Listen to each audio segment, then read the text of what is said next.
was the deadliest day Everest had ever seen. April 18, 2014.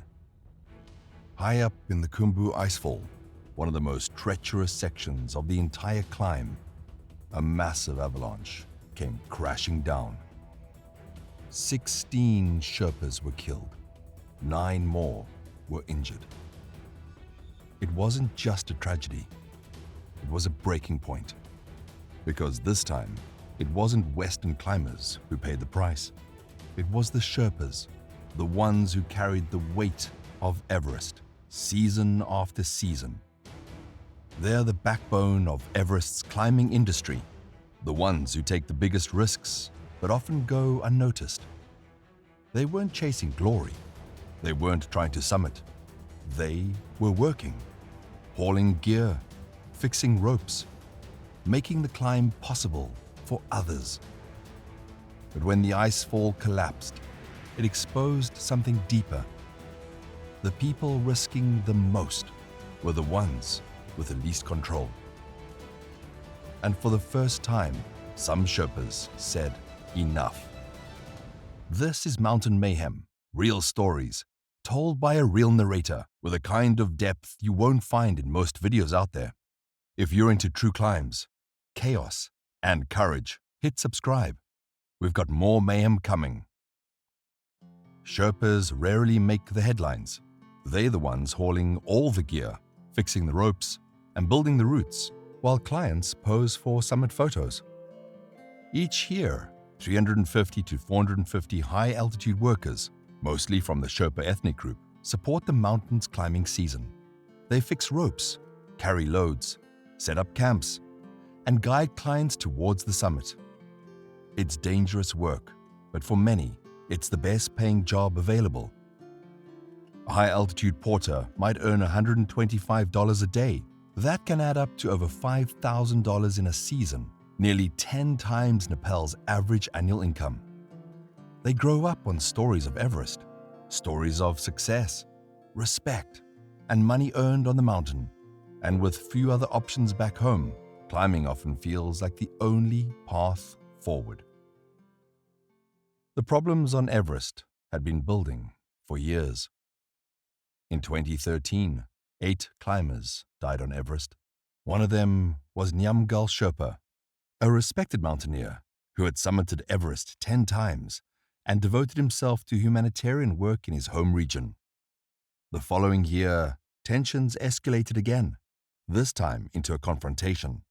3 European climbers clashed with a group of Sherpas after ascending ahead of them while they were fixing ropes, a serious breach of mountain etiquette. The fight nearly turned violent. To protect their livelihoods, Nepal even proposed a new rule. Climbers attempting any ascent above 8,000 meters would be required to hire a local guide. But this wasn't just about paychecks. It was about risk and respect. Nimanura Sherpa, vice president of the Nepal Mountaineering Association, put it bluntly: Sherpas take more risks on Everest. We go ahead to fix lines, to set up camp. It's a scary profession, a scary job. We're not at peace. We never know what will happen. The pressure had been building for years, and when the avalanche hit, it all broke open. To understand the tragedy of April 18, 2014, you have to understand where it happened. Everest sits at 8,848 meters, but the real danger starts much lower. The Khumbu icefall, elevation 5,486 meters. A frozen slope made of broken, shifting ice. Crevasses open without warning.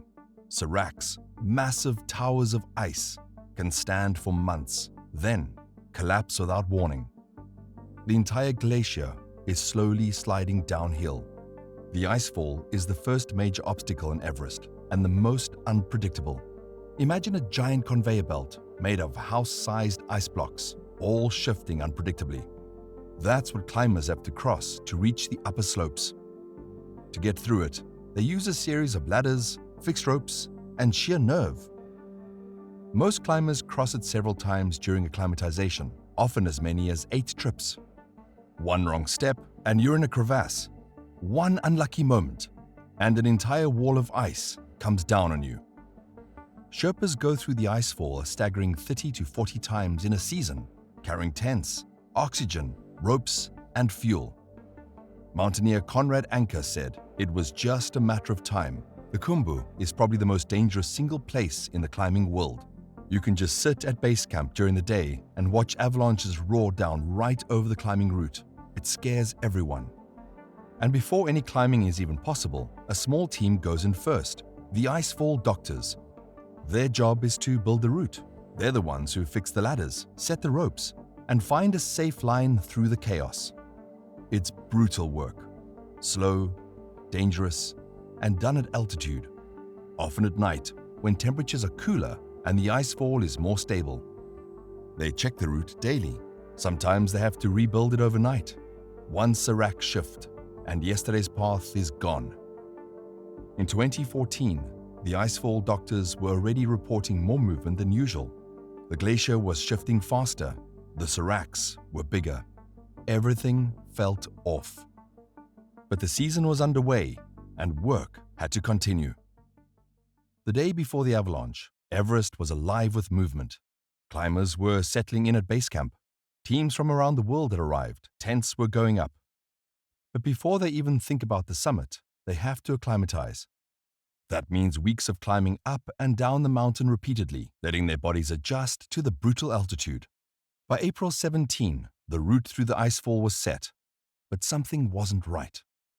The glacier was shifting faster than usual. The towering seracs were growing more unstable. Creaks, collapses, subtle shifts in the ice. Everyone noticed it, but no one knew what it meant, not yet. That night, the climbers rested in their tents. The Sherpas got ready. Another trip through the icefall, another load to carry, same as always. It was routine until it wasn't. It was early on April 18, 2014, just after sunrise. The air was cold and still. More than 24 Sherpas were climbing through the icefall, hauling gear to Camp 1. It was another routine trip up the icefall. Nothing seemed out of the ordinary. But above the route sat a known hazard, a huge serac on Everest's west shoulder, nearly 300 meters wide. It had been there for years, and every season it dropped chunks of ice onto the icefall. In 2012, veteran guide Russell Bryce cancelled his entire season over that danger. That year, parts of the serac fell and narrowly missed a group of climbers. By 2014, the warnings had faded. The serac hadn't moved much, but it hadn't gone away either. In previous years, climbers had used a shorter path that hugged the left side, closer to Everest's west shoulder. It was faster, more direct, but it also passed right beneath unstable hanging glaciers. In 2014, the icefall doctors shifted the route towards the center. It was meant to be safer, further from the west shoulder's seracs. But it wasn't far enough. Everyone knew the risks. They just hoped it wouldn't fall when they were under it. And then it happened. Blocks of ice the size of houses broke free. Roughly 14,000 tons came crashing down. Solid ice, not snow. Falling at over 100 miles per hour, it is more like a rockfall than an avalanche. The Sherpas had no chance to react and no time to run. Some were buried instantly. Some were hit with ice which acted like shrapnel, while other Sherpas were thrown into crevasses. At base camp, the sound hit like a gunshot. Then there was silence. When the air cleared, the icefall was unrecognizable. The avalanche didn't just end lives, it nearly brought Everest's entire climbing industry to a halt. And it forced a hard conversation that had been avoided for too long. Why were so many Sherpas in the icefall that morning? The answer was simple: because they had to be. For years, tensions had been building between Sherpas and the foreign climbers who relied on them.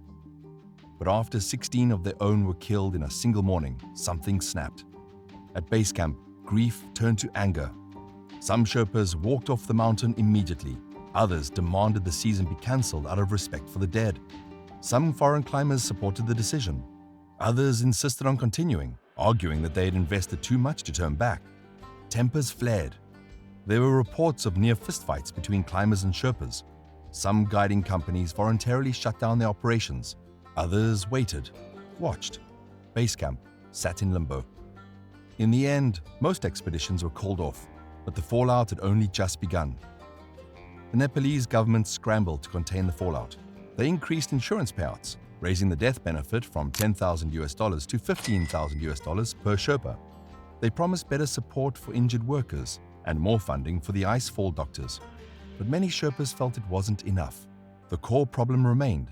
Everest is a business, and as long as people are willing to pay, Sherpas will be asked to take the risk. Their work remained the most dangerous on the mountain, yet their voices are rarely heard, unless something goes wrong. The disaster left a scar. It exposed the truth behind the summit photos and the success stories, that behind Everest's glory are the Sherpas, doing the work, taking the risks, and far too often paying the price. Dawa Tashi, survivor of the avalanche, said, "There were improvements after the disaster, but it is not enough. The government should make a fund to safeguard the manpower. Today, Everest is busier than ever. More climbers, more money, more pressure. The risks, still the same. The icefall still moves. Seracs still collapse. Sherpas still take the lead. The mountain hasn't changed, but maybe the way we think about it should." Among the dead was Kaji Sherpa, a veteran of over half a dozen Everest expeditions. In 2012, he was the first person to summit Everest that spring, installing climbing ropes for all subsequent climbers. Known for his humility and strength, he once returned from a summit bid and simply said he wasn't that tired. Later, he was seen hand-delivering hot bowls of soup to climbers at 26,000 feet. Another victim, Lapka Sherpa, had previously worked as a cook at Camp 2. He left behind a wife, elderly parents, and a newborn daughter. His family faced significant hardships following his death, highlighting the risks Sherpas take to support their loved ones. Asman Tamang was originally from the Makalu region and was described as quiet but incredibly hardworking. He'd only recently begun working high on Everest, hoping to save money to move his family to Kathmandu. He was just 25 years old with a wife and an 11-month-old daughter. His wife said, "I never thought such a tragedy would happen." He was planning to build a house for his family after earning some money on Everest. Pasang Karma Sherpa was a skilled climber with multiple summits to his name. He had talked about retiring from guiding on Everest after the 2014 season and hoped to open a small tea house with his wife and spend more time with his children. 29-year-old Ash Bahadur Guran was married with a 10-month-old son. Before going to Everest in 2014, he said it would be his last. His wife said he wanted to go to America to make some money and make their lives better, but he never returned home. The dedication and bravery of these 16 men are etched into the history of Everest. They were not just guides, they were fathers, brothers, and sons who made it possible for others to pursue their dreams.